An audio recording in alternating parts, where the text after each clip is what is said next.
Մարդ, որը եկել է իշխանության, մնացել է իշխանության արյան միջոցով,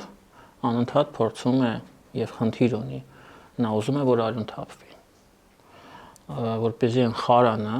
որը կա իր վրա, լինի նաեւ այս գործող իշխանության վրա։ Քաղաքացիների արյունն է թափվում, ինչ որ բախումների միջոցով, բախումների մարտի 1-ը հիշենք, հա։ Ինքը շատ է ուզում, որ այս իշխանության վրա այդ խարանը եւս լինի։ Եվ ես հույս ունեմ, որ այս իշխանությունը շատ լավ դա գիտակցում է եւ ամեն ինչ կանի, որպես այդ սցենարից խուսափի։